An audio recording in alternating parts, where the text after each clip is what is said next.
Olá, bem-vindos à Maldição de Cassandra. Eu podia falar hoje, é verdade, sobre o ICE e os assassinatos em Minneapolis, no estado de Minnesota. Não consigo. Não falo porque. Não é porque não tenho opinião. Claro que eu tenho opinião acerca de tudo. Mas porque custa-me respirar, custa-me falar, dói-me a alma, dói-me o avesso todo e não estou em condições ainda de refletir de uma forma séria e mais ou menos tranquila sobre isso. E nos últimos dias houve outro acontecimento que me deixou não estupefacta, não surpreendida, mas a lata, o descaramento, a desumanidade mexeram comigo.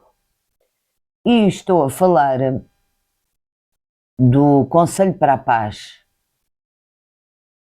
dirigido pelo Cor de Laranja. Eu não consigo fugir daquele homem, quem me dera.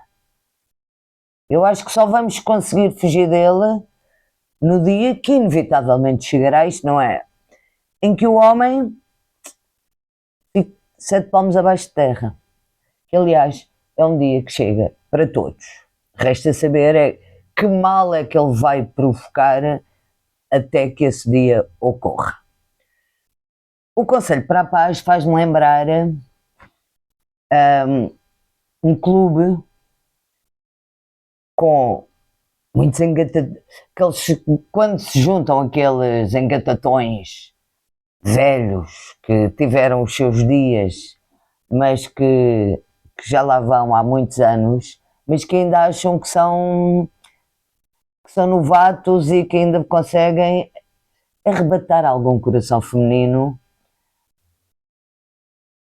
coisa que eu duvido, seja qual for a idade das senhoras, porque quanto mais velhas, mais portalhonas. Enfim, não todas, eu não sou das pessoas mais portalhonas do mundo, mas pronto, apesar de tudo, até a mim, a idade e a experiência já me trouxeram algum,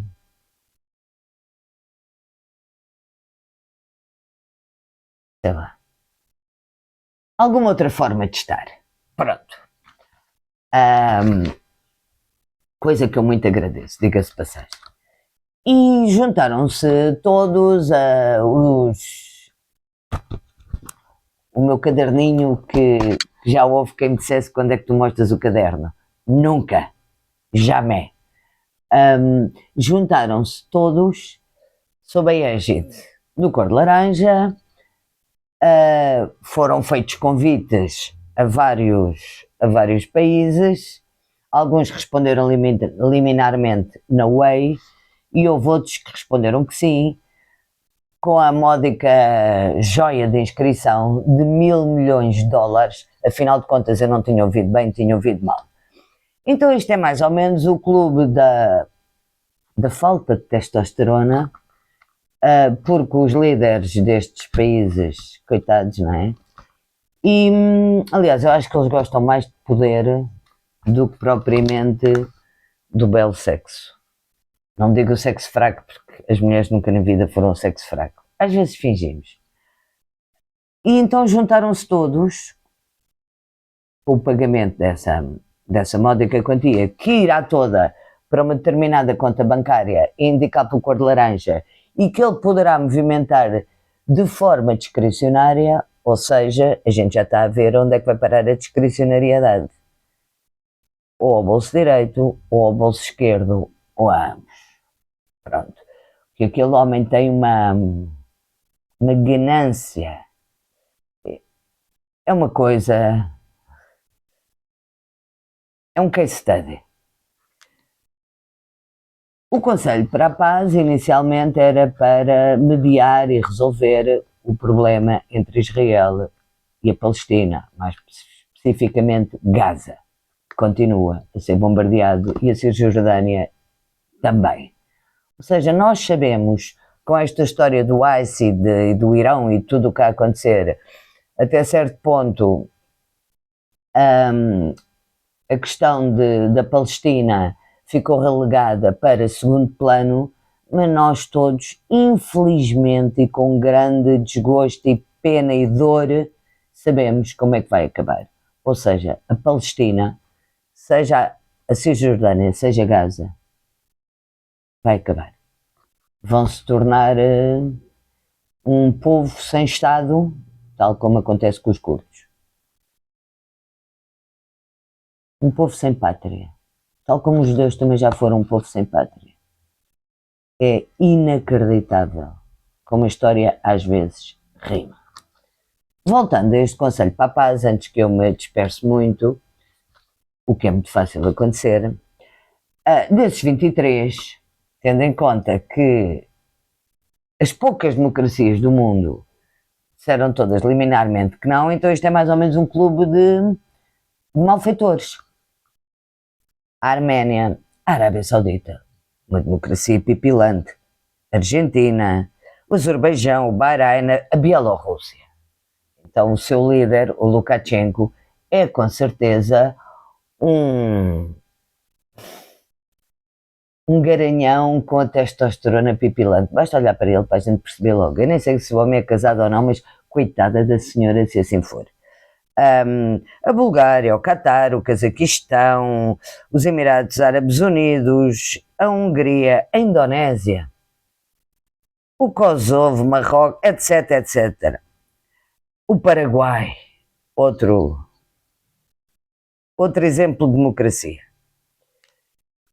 E juntaram-se todos, por acaso foi em Davos, há um lustro de dias, e fizeram a primeira reunião, encabeçada então pela testosterona reencarnada. Basta olhar para a cara de enjoada da Dona Melania para a gente saber que aquilo não é propriamente um mar de rosas. Aquilo era. E no meio daquela reunião, da primeira reunião do Conselho para a Paz, que aparentemente mais não quer do que ser um confrontante das Nações Unidas, tendo em conta que as Nações Unidas têm representantes de todas as nações do mundo, também não sai barato, mas as agências ao menos às vezes fazem alguma coisa de jeito. Juntaram-se 23 lá, nem foram 23, que houve uns que não foram, não foi o representante da Turquia, não foi de Israel, não foi de uma série de países, mas pronto, foram alguns. Aquele palerma do Kushner, que é o genro do Cor de Laranja, resolveu apresentar os planos para Gaza. O tal delírio de imobiliária ali, frente-mar. Um empreendimento feito sobre sangue, sobre morte, sobre fome.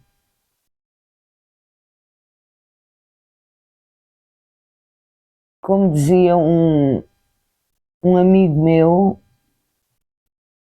no Insta, já nem sequer disfarçam.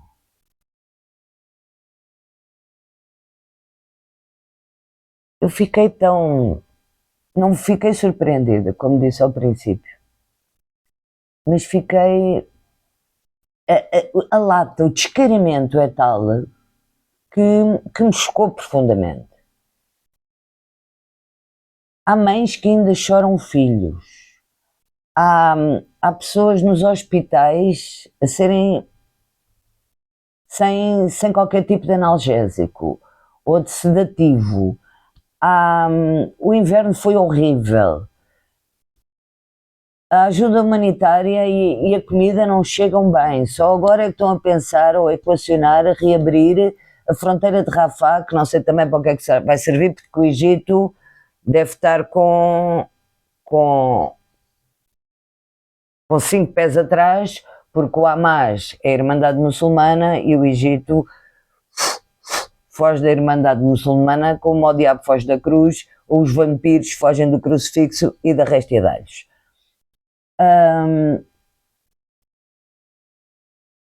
Por cima da iniquidade total, vai-se construir um empreendimento imobiliário para milionários. E os poucos sobreviventes vão ser o quê? Criados, escravos, servos dos outros? Vão servir para lhes engraxarem os sapatos? Isto vai ser possível?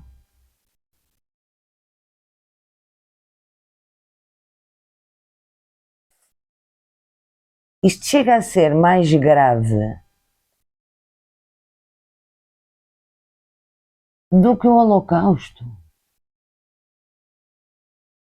Ao menos não fizeram empreendimentos imobiliários onde eram os campos de concentração. Uma vez mortos todos, não é?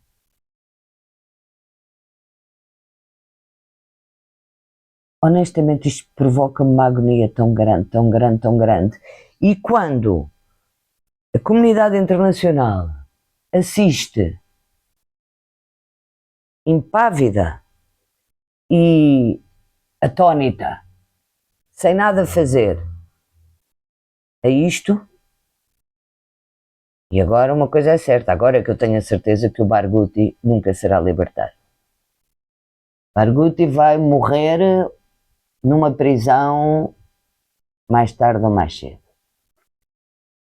O Barghouti seria importantíssimo para negociar a solução de 2 Estados. E essa solução está afastada. Vai ser uma Gringolândia na Palestina. É mau demais. Dói demais. Como é que se lida com isto? Eu também não sei. Mas sei que vou ter que lidar. E sei que há que resistir, é a única forma. Por isso, meus amigos, #resiste sempre. De alguma forma, os mortos virão ao nosso lado.